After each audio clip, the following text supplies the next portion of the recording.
Welcome back, everybody, to Nick and Nat's Patty Whack. What's up, ladies and gents? We moved to the camera. It's in the center. You can see my man boobs more. I've got giant holes in this T-shirt, which I did not think about, but it's too late. Mm-hmm. We've committed to the bit. Frank and Iggy are here together. They've discovered a stacking system. It's pretty efficient, honestly. Yeah, we were gonna do the same. But then we heard a crack in the couch and we decided otherwise. Yeah, you can't have two bottoms of the pyramid in a cheerleading team trying to do a double on a futon. It just doesn't work that way. Yeah, the Tweedledee and Tweedledum build from Alice in Wonderland. Yeah, exactly. Yeah, just give me a spiral hat. Exactly. I'll take it. It's perfect. Cheers to that one. Cheers. Oh yeah, there we go. Yeah. Well, welcome back everybody to the Patty Whack. I guess first things first. We are a hockey podcast, and we'd be remiss not to talk about America winning. Absolutely. Just absolutely winning when you needed it to happen most. Really, maybe not needed it, but we wanted it. And that's what matters because we're America. The greatest prize possible. Going back to your locker room and having to hang out with Kash Patel. Just... Either cringy or just mean politicians are going to be there to talk to you. You won gold. And you're like, hell yeah. Yeah. You go back there, and then you're just on, like, speakerphone. Yeah. Yeah, exactly. It's Kash just a Patel's speakerphone. like, I have a girlfriend, right? It's like, thanks, cool. Kash. My favorite photo of him is, I forget the caption of it, but it's from an interview, and he's got the classic short guy, too tall of a chair. And you just see his legs dangling too far, and I'm like, his PR team failed him miserably. Like, horribly. No, but one thing that was funny was when the World Cup happened, and England ended up, not the World Cup, I'm sorry, whatever, in Philly, they had like a international tournament of something, I'm blanking, maybe the Super Cup. Anyway, Chelsea won, and they're a team in England. Right. And they had a lot of English players, and there's one shoot of one of the players who's from England standing behind Donald Trump as Donald Trump is like holding the trophy, like quasi-celebrating it himself, because it's Donald Trump. And he's like, oh, look. And then you can just see like his brain doesn't compute that this is Donald Trump. You know what I mean? Like every American at this point would be like, all right, fucking here. It's like having a toddler. You got to let him have it. And meanwhile, this British guy's just like, the president is here. This guy runs your fucking country. And this was for soccer. Yeah, and Trump's trying to, because he's prepping the World Cup. He's just saying dumb shit where he's like, "We love soccer. Yeah. Soccer's great in America," and we're like, "You don't know. No, if you're over 40, you can't love soccer." Unless you're like an out loud liberal. I think that's the rule in America. Yeah, I was going to say that comes with Birkenstocks. Yeah, it's definitely an outspoken, I want to talk about politics guy. Yeah, man and wife look exactly the same, both wearing North Face zips. Yeah, exactly. Yeah. I had two sets of roommates in my old building, and every time I'd see them, I would have to like poke my wife about it until the point where because they'd just be walking towards us, and I'd be like, one looked like a Sasquatch, and the other was like a short lady Sasquatch, and I was like, they're both not groomed. They're both like, oh, look at that, and they're the same everything. Yeah. Yep. So anyway, back to hockey. America beat Canada, and it reminded me of this little tidbit that was fun to think back on. So I was in St. Louis visiting my wife's family when America played England in the World Cup. Yeah. 4-ish years ago now, and I remember being at a bar. And there was like 3 soccer fans there at the bar, and because it was like a sports bar in St. Louis, which was baseball, and so they were about to play the game, and they were trying to put it on, and this one old lady, who was clearly like the bar, not a bar rat, but like that, she was there all the time. She knew everyone at that bar, like she was whatever queen of the bar you could say, and she's just sitting there like, why the fuck do we have soccer on? And just like going on, and the guy just cuts her off and goes, if we beat, I don't care if it's a foot race. If we beat England in something they care about more than us, that's 2 wins in 1, and I want that. And immediately that lady just took a pause and was like, yeah, all right. And you can tell in her head, she immediately was like, yeah, fuck the English. All right, let's do it. And that's immediately you beat Canada in like a gold medal game for hockey. It's like, yeah, that's it. We can. How about that? How about that? You say we can't, Canada. Guess what? We can. Yeah. And we did. Now we're going to go back to not caring. Because, we got American football and basketball and other stuff. Right. But you should know we can. We can. So take that to the fucking bank, 51st state. Yeah, anyway, I like Canada, but it's nice to put them in their place every now and then. I think niche parts of each country should be allowed to like hate each other like sister cities. Yes. I think like New York versus London, that's classic. But like St. Louis should hate like somewhere in Wales, you know? Yes, I was about to say, because they don't like Chicago sports, but we need this to be real. Like, we need this to be a thing where it's like they have like a tourism to Wrexham. Yeah, to hate on them. Yeah, exactly. And then Ryan Reynolds is like persona non grata in St. Louis now, which he probably doesn't care about. But yeah, the Arch, no, yeah. Oh, St. Louis, what a. I love St. Louis, but what the epitome of the old urban decay. That's what I was looking for. I always think of the Clickhole article that was like deeply offensive. Al Qaeda says the Arch is not important enough to blow up. Yeah. Like, kind of, yeah. I love St. Louis, though, because it's like, it is fun. You go to one of those cities in the Midwest and you go, oh, an industry built this. Like, this is here because someone had the money to do it. And St. Louis, it was beer. Yeah. That was it. It was, I don't know, I forget the first. It was either Anheuser or Busch. One of the families got there first and was like, yeah, we're going to start making beer. Yeah. Then they just invested right. And then now they, like, there's a law in St. Louis that you can, might have said this on the pod already. You can, so like if you have two people in a car, there can be minus one person in the car amount of alcoholic beverages. I don't think you're right on any of this. No, You're just broadcasting. The stranger's like, they can't get you. I'm telling you, dude. It's my father-in-law's doctor and knows his shit and swears by it. But anyway, I don't know. I hope out of the 12 people that listen to this, one of them is a guy pulled over right now, holding it on speakerphone next to an officer. Yeah, exactly. And there's a person asleep in the back seat, and the cop's like, "Damn it!" Yeah, like, but picking up hitchhikers so I can keep drinking. Yes, that's the alcoholic way. That's the St. Louis way. There we go. But it's a city built on beer, and so like I toured the Anheuser-Busch brewery, and you can see it there. Where you're like, no, this was in like 1930 when they paid the mayor for this. Yeah, and then it's like this big national park in the city, and they're like, yeah, well, they built that to have the World Fair in like 1908, like or something like, you know what I mean? Like it's always everything in that city that's big and grand. Most likely was tied to Anheuser-Busch. There's a couple other companies that have come through time, but I mean, Busch Gardens is an offshoot of that. Yeah. No, I mean, yeah, you know, it's like beer. Six Flags, you drink all those Coke cans, you get in for free. I think it makes way more sense that they're like, you drank 30 Busch Lights. Yeah. Get this man on a roller coaster. Let's get you in here, bud. Yeah, we're gonna have a little bucket apparatus for your face to throw up in, but you're gonna have a ball. It's like kind of unofficial free admittance. It's more like they don't want to deal with you anymore. Exactly. How much of a nuisance can you cause off of alcohol? Yeah. I want to ride the teacups. I'm teacup. All right, he said teacup. You got to get him over there. Yeah. The roller coaster, the highs and lows of alcoholism in your family. Yeah. Shout out, dude. Nothing like it, dude. But yeah. So anyway, fuck Canada, go America. That's what it's all about, baby. And of course, that kid's teeth got knocked out too. Yeah. And you're like, the hockey. Brutal. Yeah. Hockey. That's how we roll. Just thank God he won gold, because like winning silver and you lose teeth over it. You gotta have a whole night where you can't say any S words. You're like, fuck, we got, yeah, I got second place. That hurts. Yeah, brutal.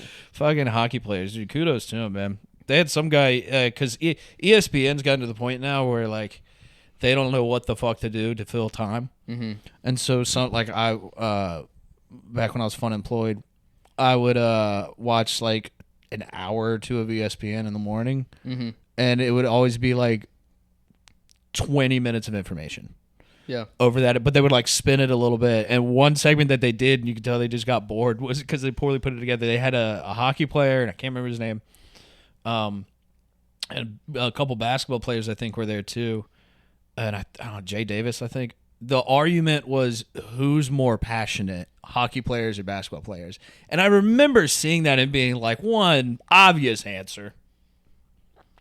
Obviously, no disrespect to basketball players, but they don't lose their teeth like hockey players do. That's a good point. They don't full fist fights on skates like hockey players do. Right. Like that's part a different of the game. Yeah. Like when people like you get in a fist fight as a basketball player, they're gonna put it as a mural in a bar in your city because they're like, my guy's badass. Yeah. But like, and hockey, it's just like, let's go. Like, keep it moving. exactly. That's just your job. Yeah, exactly. And you better not fucking lose. Yeah. Pretty much. It's just there was like I remember being like, damn, ESPN, like you've got one guy in a room that said this, and they were like, hey, let's talk about it on TV. And you're like, it feels like if you get in a real argument, they're gonna want to fight each other. So like, why would you do that on TV? You're gonna be like, well, we're more passionate than you. The other guy's gonna be like, nuh-uh.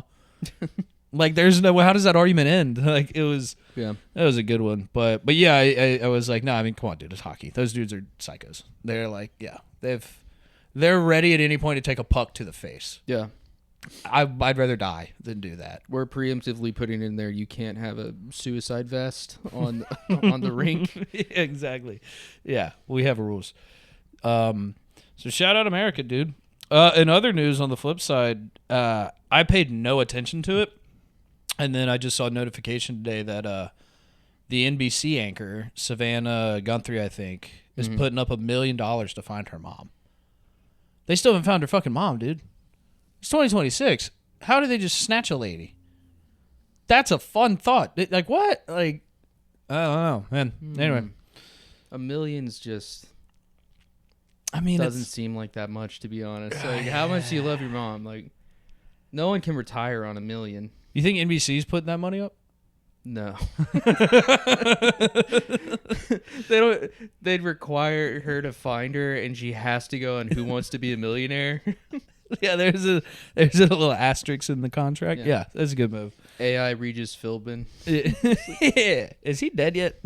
I think he is. All right. He had a good run. He had a good run. So you were captured, and now you're here. So your mom is gone.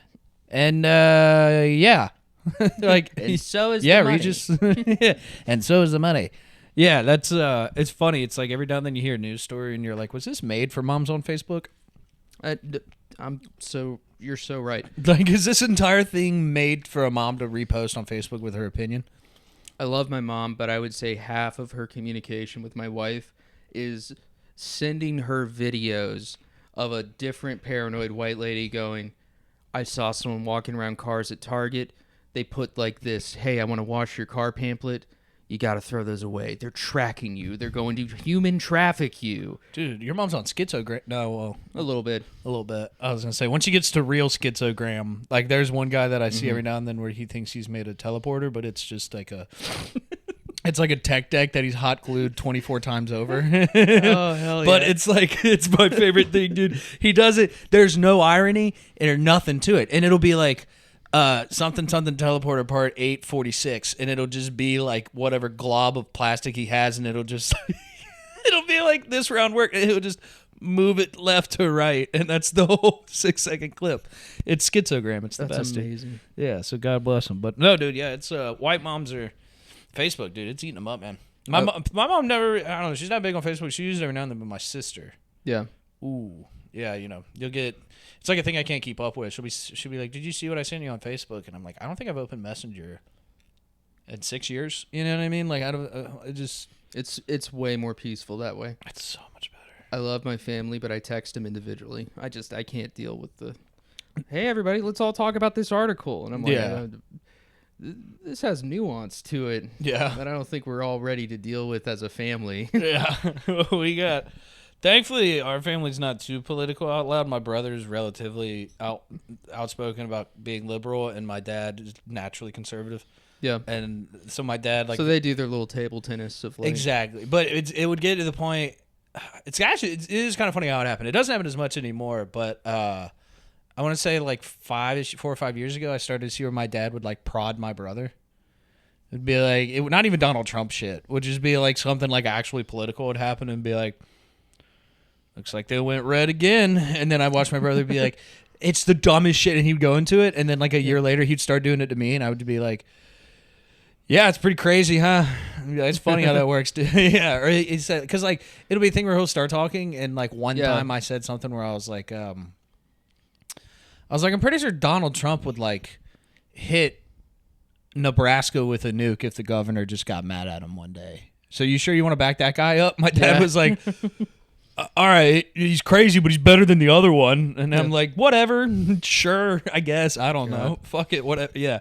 So he doesn't do it to me as much, but he'll poke my brother. I think that they'll push you to the point where my dad will get kind of irritated because how many Shane Gillis jokes about Fox News boomer dads and yeah. conservatives and stuff. Yeah, so it's ingrained in him. And then my mom is just not like a hippie, but more like spiritually oriented. So it's not really. It's like kind of liberal, but not really. Yeah. So we got you know what I mean. Like it's my mom falls into that category exactly. too. Yeah. It's very accepting, loving language, but then it's just kind of like, all right, let's see how you vote. It's like, let's see how this goes. Yeah, Ted exactly. Cruz every time.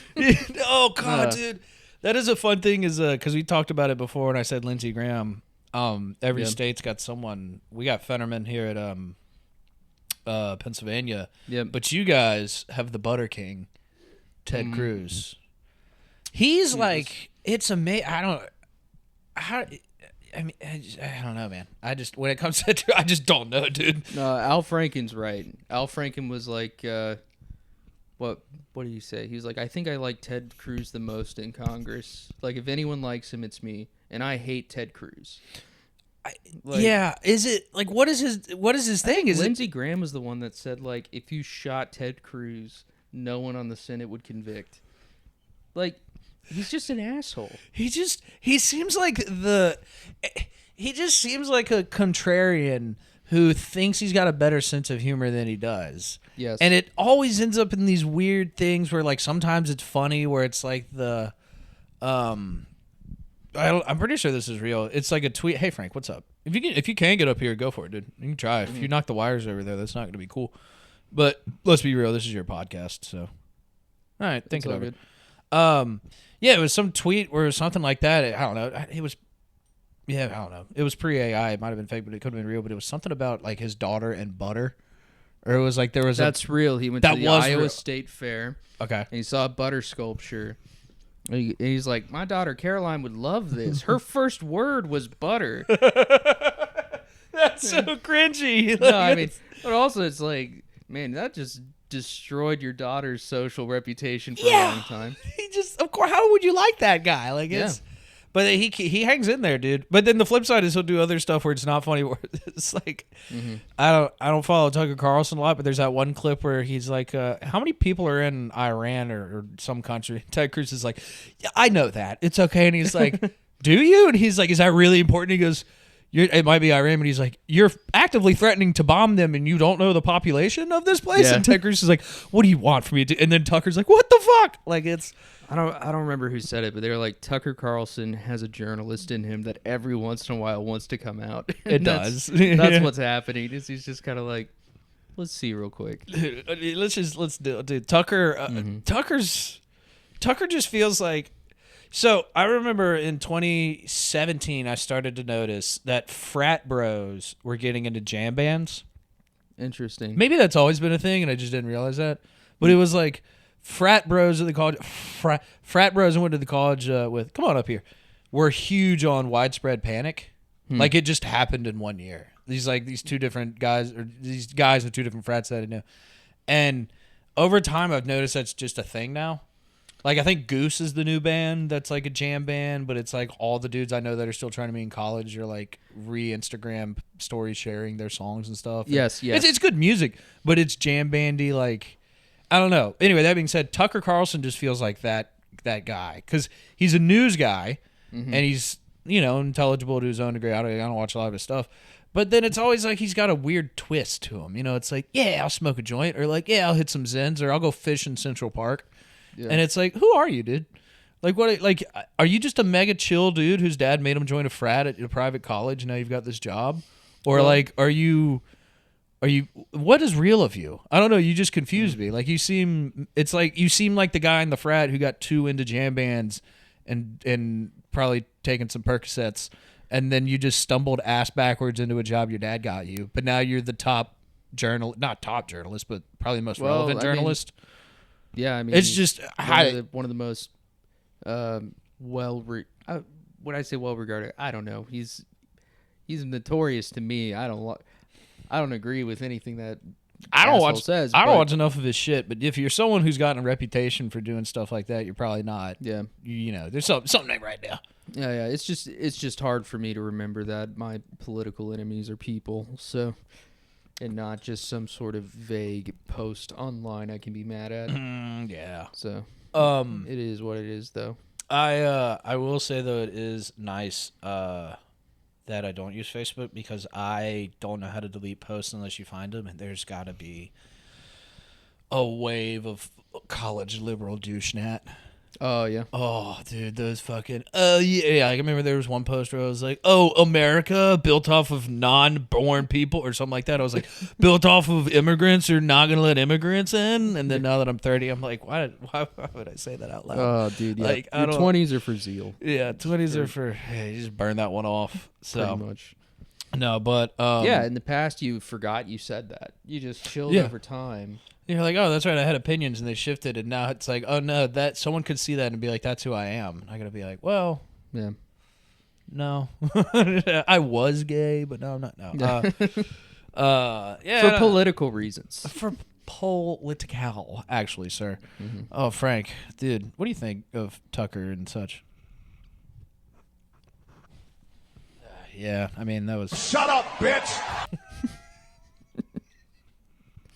Franklin. Franklin, you are the funny one in the house. Yeah, he's quick. Mm-hmm. He's a good one. No, what's some other fun stuff? It snowed again, and I just hate living in the north now. Just like that. We had what 2-3 weeks of just rock hard snow. Yeah, welcome to Snowcast. Yeah, welcome to snow. I was about to say it's never ending. That's how they get. I'm trying not to talk about snow, but this is my life now. We cannot title this one about snow. Exactly. We're moving on from snow. I just can't get it out of my fucking head. I know. I tripped on it today on the way to work. I felt like an asshole. It broke my it broke one of my windshield wipers today. Yeah. I started the car, the windshield wiper turned on, and just a solid piece of ice just ripped the plastic out. The same thing happened to me the last snowstorm. I still so have mad. it. I fucking hate this. I know. Oh, Frank, you like it though, dude. Yeah. I don't know, dude. It is fun. Nothing like seeing a dog just fall in the snow and just be like, "Oh, I'm having fun." You're so silly, dude. You're just It's just silly. unemployed things. Yeah. Dogs are just your unemployed friend. Dogs are the unemployed friend. Mm-hmm. Now that I got a remote job, I think they enjoy that more than anybody. Yeah. I don't know. It's nice to have a remote job, but then you get to wake up and then your dogs look at you for 30 minutes like, "What's going on, dude? Yeah. What you up to today? What you doing today?" And I'm like, "Dude, it's us today." And then you go back to sleep. This is a pretty good deal, dude. Yeah, my dog gets annoyed when I actually want to like sleep in my bed. I'll go out for mics, I'll do all this stuff, and I'll come home and he's in my spot. Mm-hmm. And it's like, but in his opinion, I just keep coming and taking his spot. Yeah, 'Cause exactly. He's like, I claimed it. Yeah. So even when I work from home, he doesn't play as much. He kind of hangs out around the bedroom to make sure he always has that spot. Yeah. Like when I walk in, he'll like jump up on my side of the bed and like He said, sprawl out. "You can go fuck yourself to Pretty next much. week if you try and take my spot, dude." Iggy does that to my pillow, and there's times where I want to fist fight him. Like there's times where I'll just be in the middle of the night and he'll step on my eyeball, That's so rude. and I'm like, "Dude, come on, man." All right, Frank. I know the podcast is. We're getting it back on track. Mm-hmm. Hell yeah. Yeah, I mean, I ain't got shit new here. I actually think I'm trying to go to New York in the next few weeks. Sick. Which will always be fun. What's the occasion? Just shits and gigs.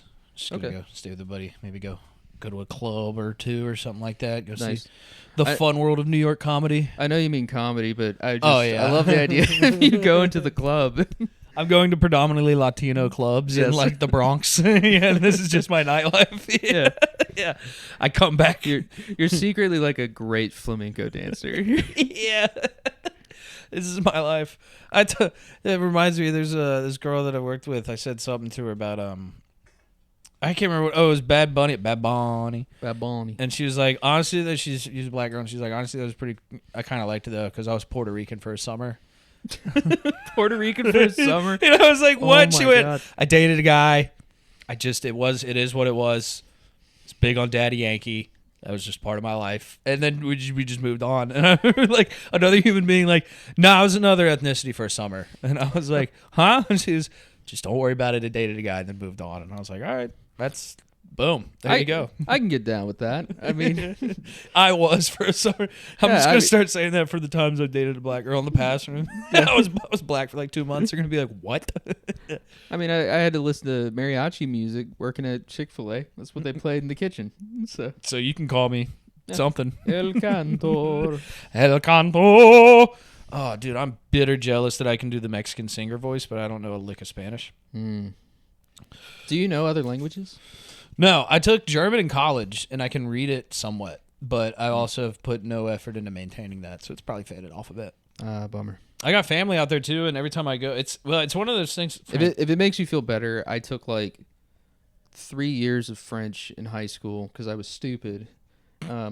Taking French in Texas is the dumbest thing. That was a horrible idea. Yeah, I was like, all these girls are in this class. If I take French, I'll be near these girls. And it's like, well, yeah, they're not interested because you're a man taking French. Yeah, pussy boy. No, but yeah, our first what's it like our honeymoon, Grace and I, our honeymoon, we went to Montreal.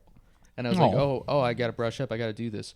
And then it turns out I'm learning a Parisian accented French. I have a Texas accent. Oh, no. And I'm talking to people in Montreal. They're looking at me like I have a head injury. You look like an ass. Yeah. And so like I'm trying to ask questions.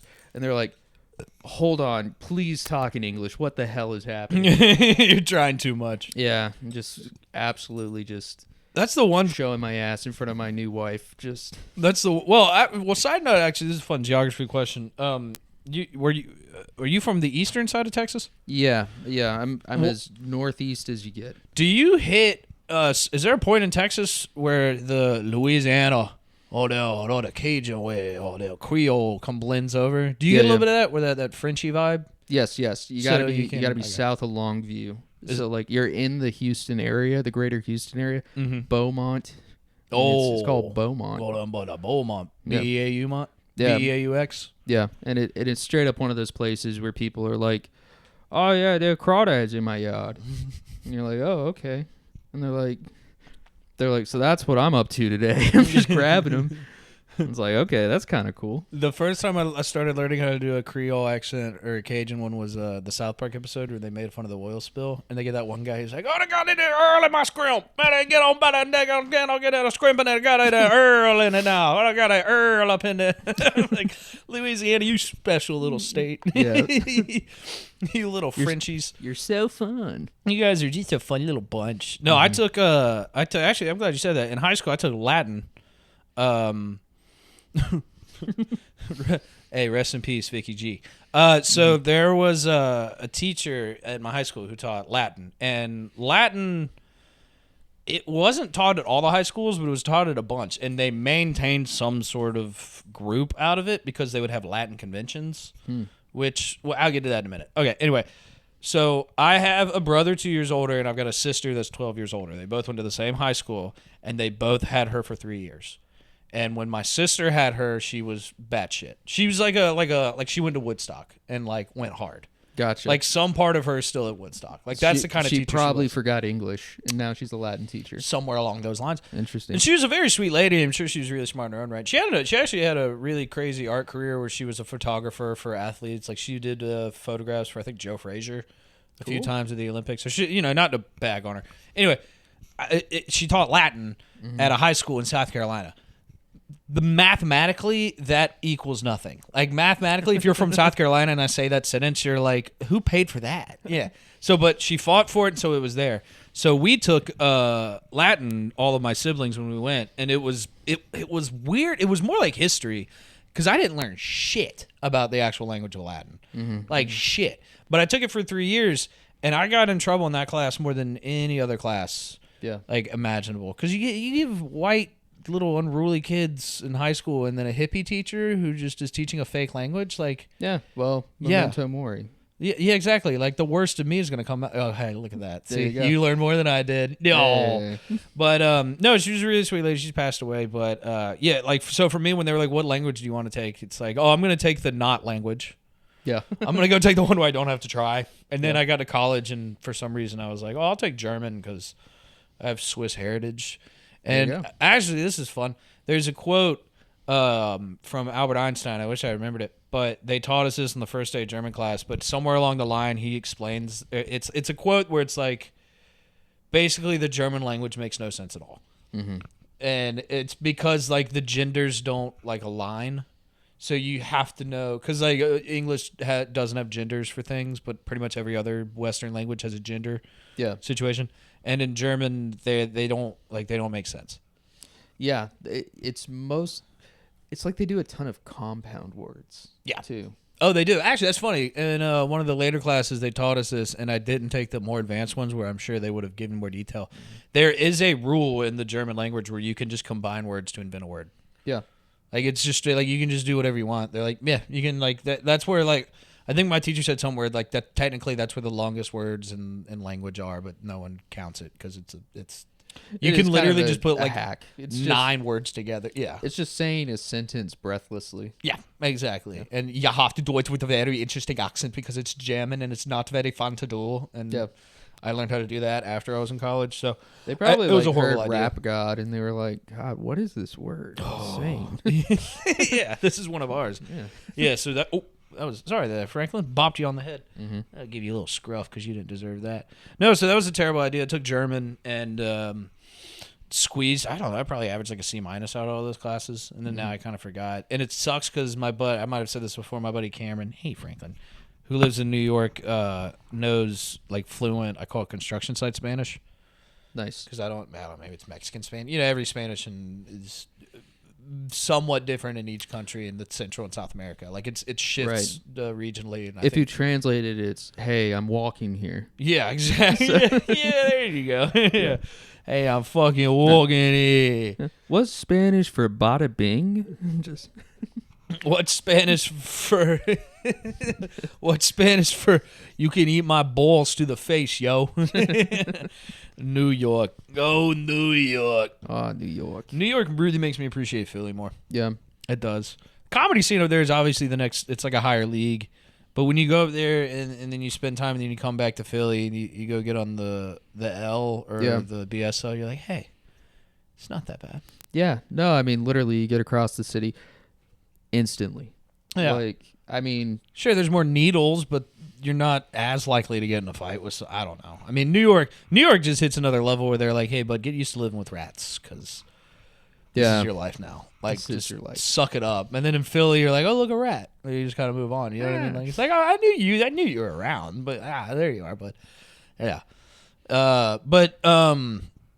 no, it is fun driving to New York because I always thought it'd be like a massive burden. It's like only like $30-$40 to get in there and get the fuck out. yeah. Yeah, it's a pretty good deal. It's a pretty good deal. I like to do that park and ride up in Trenton. I think I might take one of those super Asian bus services. Super And just Asian bus yes. services. Now there's the Asian bus services and then the super Asian ones. You got to go Gotcha. deep. No, but whenever I've gone to Chinatown in New York and gotten basement buns, shout out basement buns if you're in New York. There's an abandoned mall somewhere deep in Chinatown, and in the basement they've got a good bun spot. New rule, Nat. No more shout outs or I'm going to shoot you. I like to show support. Okay. No, but That was so chipper. yeah, I physically threatened you. And you're just like, well, I'm a nice fellow. I just like to have fun. Yeah. It is a common thing that they had like it's like every third building is a bus service, and it'll just have the cities on there where it'll just be like all the East Coast cities north of the Mason-Dixon line, and I can't imagine it's more than $5 a ticket. No, yeah, I mean, that sounds good actually. I just want to take public transit anywhere. I'm just driving all the time right now because of work. God, I just want to know it's in someone else's hands. Yeah, I want to be flooring it on the subway and feel it rattle left to right and go, I think this is it. Yeah. I think it's going to detach, and then it catches itself, and I go, okay. Yeah. All right, we're back. Exactly. Frank, you're stealing the show, dude. It's crazy. No. Oh, I got a big week ahead. I didn't tell you this. Oh yeah, go ahead. I might be on TV. What? My boss is gonna be featured in some sort of Bloomberg thing, but they emailed us and were like, "Please dress nice Thursday, please, please." Parentheses Nick. No Please. graphic tees. Yeah. Please just put something on under the polo, like a giant graphic tee with Fred Flintstone on it. Like just a cartoon character that's way too large of size. I was thinking of like shaving my head because then that way like no one's allowed to say anything because there's cameras around. Yeah. And just be quiet and hum and then be like, I mean, we don't know for a fact he doesn't have cancer. You know what I mean? Like, we can't ask. Yeah. I wear a tan suit that's like all tan. Like the tie is tan, the shirt is tan. It's like Dwight Schrute mixed with like a 70s accountant. It's like it's really unsettling. It's like some sort of creepy pasta back. That would work if I was like tall and thin. Unfortunately, I'm a short, fat man. So people's stomachs are becoming irritated by your sight. Yeah. It's an optical illusion that's causing problems. Exactly.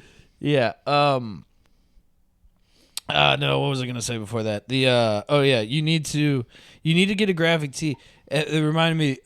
We had a fun moment when I was going out in my 20s. Little sidebar here because you said graphic tees made me laugh really hard. Mm-hmm. So they put a really bougie cocktail bar, one of many in my hometown, and it was at the roof of this hotel.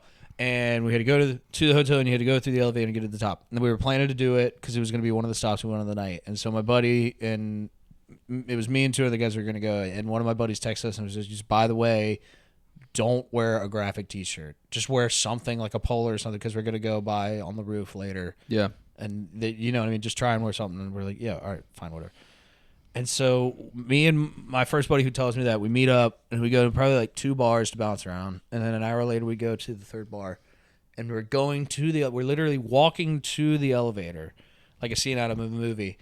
And like a fork, our 3rd buddy cuts in and leans in, and he fits like a large shirt. He's wearing a double XL white T-shirt with Fred Flintstone covering his entire body. And because they've known each other forever, they just get in like, you remember that scene in The Other Guys when they're fighting at the funeral, but they have to whisper the whole time? Yeah. They're like, what the heck, like the two of them just start ripping into each other, and the security's standing there at the door, and my buddy's like, no. Like, I'm just going to go in. Like, he goes to walk towards the security. He goes, you can come in that. And then immediately my buddy's like, what the fuck? And then they, like, get an argument over it. And it was just like, all right, we're going to go in. What's the worst graphic tee you could have? Disorder. Yeah. And then he tried to be like, no, dude, like, I didn't think it would be like, we're coming here, like, right now. And it's like, it's the one thing he told you not to do. And it's the most graphic T-shirt ever. Fred Flintstone. Oh, God. God, friends are fucking stupid sometimes. It's fun. Something I miss about Houston was you could get into some nice places and you look like you just mowed your lawn. Mm-hmm. I had a lot of friends invite me places and I'd walk up there in flip-flops and then I'm like, oh wow, the floor is glass. Like that's kind of insane. That heaves me. It's like an OCD thing of mine where when I'm in Philly, if I see someone with flip-flops, I like turn away. It triggers a thing inside of me where I'm like, dude, you are one slight ankle roll away from putting your skin to like hell. Like the ground of Philadelphia. Like they'll be walking along Market Street and I'm like, like I don't, dude. The amount of times I've seen homeless people shit or throw up. And you're about to just like barefoot stomp on part. I was gonna say, yeah, this is a place you might step in human feces. Yeah, and flip flops too. Yeah, dude, burn your foot. Like rip, you need a layer of skin fucking coming off of that. So, flippy floppies are not the ones to wear. Mm-hmm. They call them thongs in Australia. Aussies. I'm gonna wear my pair of thongs out. Dude, it's like seeing it. I was talking to my wife. You can see an Australian person's face and tell there's something about it. They're a little bit wily. Yeah. It's like an extra gear, you know what I mean? Like they get something in their face where, like there's a video of a guy where they're at a nice restaurant and he takes a whole ball of burrata cheese and he just eats the whole thing and swallows it. And I'm watching it with my wife and like, as I'm watching it, I remember I was like, gotta be an Australian. Like you can just see the way that his face is with like his everything. Exceptionally pink. Yeah, and then we followed the account Australia. Exceptionally pink. You've got a wily looking face. Your hairstyle is looking not right. Yeah. but it's special. Yeah, and then you do some like your mouth is too big, and then you shove burrata. Something about Australians, dude. When they made it from England to that island, they just got a little extra wild. Yeah, made it. They were exiled. How Australia did was the prison colony. Well, how did they like? I mean, maybe because I'm an idiot, obviously, but it does amaze me that people in history were like, "Yeah, let's just get on a boat and go to the other side of the planet and do it successfully." And then they were like, "Well, we'll do Australia. Like, we'll go to that one." That is, I agree. It's insane. It would be like a prison on the moon. Like, why are we doing this? Yeah, actually, it's like Alcatraz but real. Yeah, yeah, you can't swim away from that. Yeah, that's why Australia. you Every can't time swim away from Alcatraz either. People drown every time. Well, didn't they had those 3 dudes do it, right? 3 dudes escaped and they never found them. AKA they probably drowned and died. But yeah, it's pretty much that. The closest that they ever got to like escaping was a guy swam to a part of the Golden Gate Bridge, I believe. Like a part where he would be able to climb up, but he already got hypothermia. So like, and due to bad timing, he climbs up there, he's shaking, he's laying on the ground shaking, and some guy brought his date down there to be like, hey, we're gonna get close to the waves. And then he's like, oh, that is a prisoner from Alcatraz. Oh, dude, imagine thinking you're so slick you're going to get a blowjob on a second date with some girl, and then now you're faced with... you got to look call death. the cops. Yeah, because there's a moment where he's like, he might be alive if we just walk away. We can act like we saw nothing. But then he knows he's dead, and he's like, all right. Yeah, after like they're watching him get like put in the in the paddy wagon, they're sending him away. He's like, well, I'm kind of a hero. Babe. She's like, yeah, I just saw death. Yeah. She hits you with the classic, I'm not male horny, which is we just saw a man die, so let's go home. Yeah. You're like, yeah. Fair. Oh, dude. That's like whenever you look at the Zodiac story, it's like I think half the people he killed were like kids on dates or something like it's something like that, like a classic picnic on the side of the mountain or something like that with the Zodiac killer, and you're like, yeah. You kind of made it easy for him, you know what I mean? Like, like you knew someone was dying nearby, and then you're like, yeah, let's just go to a giant field and have a picnic.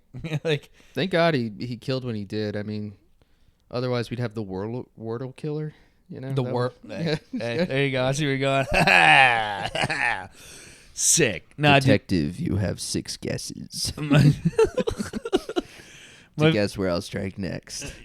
Well, it's got to be something with 5 letters. I mean, yeah. What if he's just pissed off? He's like, I don't know, fucking Glendale? He's like, damn it. Detective Glendale is not 5 letters. Yeah. He's like, I'm done with your game. He's like, but I'm not. Yeah. Finish the game. That is my favorite thing of the Zodiac Killers. They know who did it. Like, they know who did it. They have so much evidence against the guy. Yeah. He's dead now. But they just have so much evidence in terms of like family members that are like, yeah, we found like really weird shit. Like, I don't know. I'm not going to sit here and describe the whole thing. But basically, they know who did it. But there's only, I think, 2 survivors of his attacks. And they got one of them to talk about like, because let's see, they survived the attack. And the attack, let me get this right. The guy that attacked him was wearing the Zodiac outfit. Which was like this weird like Templar garb thing with the symbol on it. Yeah. And so they survived the attack, and they were able to see the guy's face. And so the cops like did like a face, whatever they call it when they put the suspect's face in front of them, and they like pick which one it looked like. The lineup. They picked like they had the guy that they know did it, and then another guy who was like another criminal for something, and he looks nothing like the Zodiac killer. And they're like, no, it was that guy. Like, it's the guy that is not the real Zodiac killer and looks nothing like them. And so the cops have to sit there and be like, well, he's the only guy we know fucking killed anybody, Yeah. and it's not the guy that we know. What the fuck? Like, it's like literally, like, you did all this work just to be like, the one person that can tell you what he looks like is like, not even remotely like that guy. Look, man, all white people look the same to me. Yeah, exactly. So all these cops just have to sit there and be like, fuck me, man. You know what I mean? And it's all based off of like 7 pieces of paper he made a fake language on. Yeah. It's honestly, shout out to Zodiac Killer, dude. You deserve it. You know. Shout out. It's over. It's over. It's over. Well, we just end the podcast episode like the last episode That's of Sopranos. the last episode. Yeah, it's the Sopranos ending. You know, we just cut it black. Yep. Woke up this morning. I don't know if I said this on the pod, but I I remember where I was when the last episode of The Sopranos came out. Mm-hmm. Because like my parents we didn't have HBO, so my parents didn't watch it. But I knew about it being a big show, and at the time I had gone. When you got a little bit of white trash in you, one classic move is if you're like kind of friends with another kid who's from a white trash family, you go on vacation with them. Oh, hell yeah. It's a classic move. It's a great move. Yeah, it's a lot of fun times doing that. And I've traded that as well, brought friends along. But this one, we went down to Myrtle Beach. Shout out Dirty Myrtle. Never change. And it was like some guy that was somehow in-laws with them. But the lady had passed or something, lived like on a little piece of like a single family house with like a small piece of property nowhere near the beach. And so we went there, and conveniently he was from, I think, the Bronx, because he was New York as shit. Like, unbelievable amount of Yankees gear. He was loud as hell. Mm-hmm. I vividly remember him cursing a lot. And I also remember we were in like a Wendy's drive-thru. Shout out Wendy's. And he said something like, "Oh, fucking come on." And my friend's mom, who was friends with him or family or whatever, went, "Can you stop cussing? Like, can you just stop? Like, you're doing it to..." And he went, "It's the fucking summertime. What do you want?" And immediately me and my buddy in the back were like, "Yeah, like, it's summer, yeah." I remember... Hey, summer vacation, no rules. All right, man, you're 40. Like, yeah, probably. He was white-haired. He was like mid-50s, yeah. solo dolo. So anyway... we stay in his place, and me and this other kid, or it was three of us, so me and the two other kids are in like whatever bedroom we're staying in. Yeah. And we're playing, I don't know, GameCube or something. Oh, fuck, I'm glad you hit that, because actually it was PlayStation 2. Hey, there we go. Yeah, all right, good save. We were playing PlayStation 2. I think it was True Crime Streets of L.A., if I remember correctly. Yeah. And out of nowhere, we just hear, "Oh, fuck! What the fuck? No, fuck that! Fuck that!" And then we just hear the mom come out and it's like, "What happened? What's going on?" And he goes, "That's fucking bullshit." And she goes, "You have to be quiet." And eventually he starts to get quiet. And like, I think she said to us what it was. She was like, "Oh, it's the end of some TV show or The Sopranos," whatever. And I like weeks later talked to my dad, and my dad was like, because something came and it was like, you hear a joke on TV and they're like, "Well, this was almost as bad as The Sopranos ending." And I remember saying to my dad, I was like, "What was that?" And he was like, "Oh, it just cut off. They never said what the ending of the show was." And like a year later, I told him about that. My dad was like, "You stayed with the guy from New York when the show ended?" And I was like, "Yeah." And he's like, "Why weren't you in the room?" And I was like, "I don't know. I'm 10. It's just like, so now I just vividly remember I was with a guy from the Bronx who witnessed, like, it was the best reaction ever. And he was vividly mad. Like, screaming mad. I love your storytelling, because you're like, do you remember where you were when The Sopranos ended? Like, it's the 9/11 thing, you know? It's just like everybody remembers where they were, right? Oh, actually, funny you say that. I don't, but I do remember where I was when Dale Earnhardt died, and that was 7 months earlier. Oh, okay. Explain to me how that works. I do know. Yeah. It's because I'm from the South. Yeah, Anyway. that's fair, yeah. Yeah, that was our 9/11.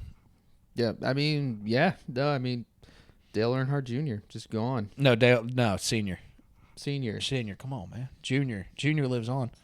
Not to me. He's dead to me. I don't watch NASCAR. I never did, but it was it's one of the funniest things ever that like. Well, I was explaining to someone. So in the South, legends never die.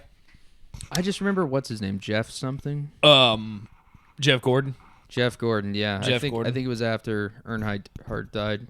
Jeff Gordon was kind of like the face of NASCAR. So I never watched NASCAR, but I do remember you were somewhere in your NASCAR country, so you might remember. Do you remember any like Jeff Gordon memorabilia? Like the number 24 and then the rainbow. I didn't have it, but I mean, I had friends that lived in trailer parks. Yeah, I mean, facts, dude. Yeah, exactly. It was weird to like a ton of airbrush shirts with his horrible face mangled on it. They're like, "Look what Ma got me at the mall." Hi, it's Jeff Gordon, baby. Yeah, but my brother just got SpongeBob. He likes SpongeBob. We gonna get him on NASCAR soon. He says he likes that Casey Kane. I said it's SpongeBob with the 24 right there. Like, dude, you know the funniest things that we would go to sidebar. We'd go to. I keep saying the funniest things. I repeat myself. We would go to. We call them the jockey lot. Me and my dad. They were flea markets, and one of the big turns at the flea market that we would always walk past because we would go like every other weekend for years. Yeah. was the spray T-shirt guy. I dude, like 7 years old. I remember going and he had that SpongeBob. That SpongeBob, the dice SpongeBob. Oh, hell you yeah. know what I'm talking about. I know the SpongeBob. And he yes. made it from scratch. And I remember that back in like 2003. And then it became the meme and everything. And I'm like, did he invent that? Like, what was like, probably not. But, I remember that. It was always a SpongeBob. Yeah. I would have never guessed that a shirt of like Tasmanian Devil dressed like Tupac was going to be worth like $500. But like... Fashion cyclical. Yeah. That is what survived. Like into the like, I gotta fucking have that. Like, yeah. That's what's nuts to me. Spray on T-shirts of Looney Tunes characters. That's what made it. I wish it was the Skittles cars of the guys that would deck their. Was that a Texas thing? I'm all over the place. Skittles cars. And so in my town, I later found out this happened a lot in the South. There'd be people from the hood who would take a car like a box Chevy or a Cutlass. Yeah. And they would wrap it with like actual like name brand like logos. Like it's a candy bar. Yes, it would be. Swear, yeah, dude. Like it was like a box Chevy would drive through town, and there was two in my town. I remember it was the Skittles, and then I think a yellow M&M one, and there were probably a few other. But it was, yeah, dude. It was like they were beefing.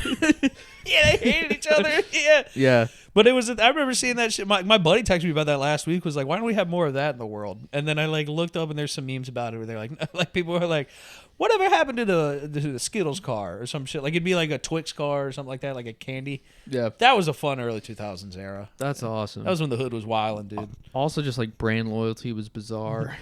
Yeah, I miss like, like. There were like 10 cars in my high school parking lot that had massive Monster Energy stickers on them. Hell yeah, next to the shocker. Yes. Oh my God. Yeah. Fuck. Dude, I don't know if I said this on the pod or not, but like I had a Honda Del Sol, which is like it's a Civic subset, and I think that those guys harassed me more than they were even harassing women. They were just like, dude, we gotta do something to your car, man. We gotta do something to your car. Dude, I gotta fuck your car. Yeah. I want to fuck your car, dude. Yeah. There's this one guy who was obsessed with cutting the springs on my shocks so that it would sit lower. He pitched this to me like we were going into business together. He was committed. Yeah. He wanted to...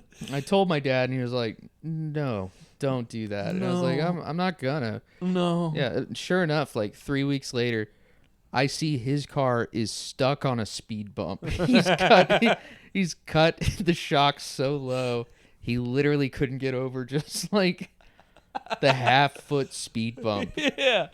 That's like, I said this, might have said this on the pod before, but there's few things as funny as when like you're with your buddy in his car and his car bottoms out. And you could be like, ha ha. Like, I had a buddy in Parker who drove his first car was a Buick LeSabre from the 90s. Nice. Which is like the longest car ever. And anytime he'd come out for something, he would just and you just hear the front bumper just and just bottom out. And immediately everyone in the car is like, ha ha, you bitch. Like, you fucking loser. Like, your car just bottomed. And he's like, fuck you guys, you fucking asshole. All because you bottomed out, you bitch. Yeah. Shut up, bitch. Got him. Hell yeah. Franklin. I mean, it's almost the end of the podcast, but we haven't done first impressions. Oh, yeah. All right. Okay, yeah. All right. I'll go first. Here's my question. Do you want to pitch an impression to me, or do you want to do your own? I don't mind either way. We're all still figuring this out. I'll do... All right, I'll do one. All right. I'll do the one that I was going to tell you to do. All right. Okay. I feel pretty good about that. So you come up with a scenario. Okay. Pick a scenario for Gilbert Gottfried. Scenario for Gilbert Gottfried. Yeah. All right, Frank. God, what would Gilbert Gottfried be doing? I think you'd like Gilbert Gottfried, Frank, if you ever meet him. Had a good conversation. Gilbert Gottfried is the state trooper at my door explaining to me that both my parents just died in a head-on 18-wheeler collision. Are you Mr. Flint? Hello, yes? You're gonna want to sit down. Can I come in? Yes, officer, please. Who fucking cares? Your parents are dead. Like, we got tired in the car, and then an 18-wheeler said, boom! And now they're dead. That seems like something he'd do. Yeah. Oh, that was fun. Was it painless? I don't fucking care. They're dead. Your mom, dead. Your dad, dead. Oh, I'm going to start doing that more. That is fun. Yeah, that was a fun one. All right, Frank, we're going to give you a minute to think of your impersonation. Mm-hmm. Well, here, you got one? Shut up, bitch! Oh, that's such a Fucking good rock dude, impression. you and your fucking burns, Franklin.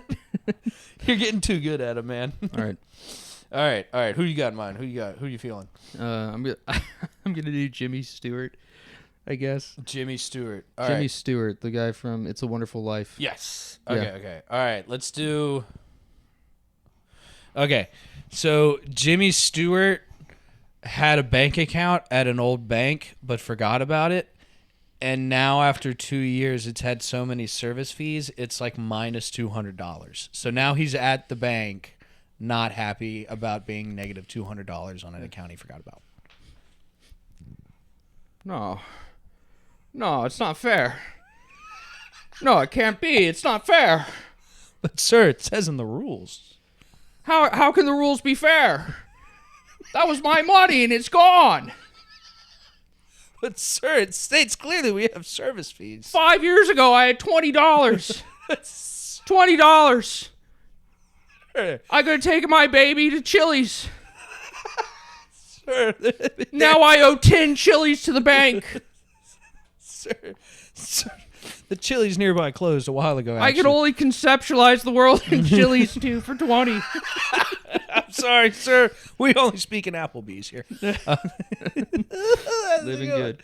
That was fun. That was fun. Oh, we like to have fun. Mm-hmm. Franklin, how do you feel about the night pod? This is the first one we did in the nighttime, and you can tell he's Yep. tuckered and smothered.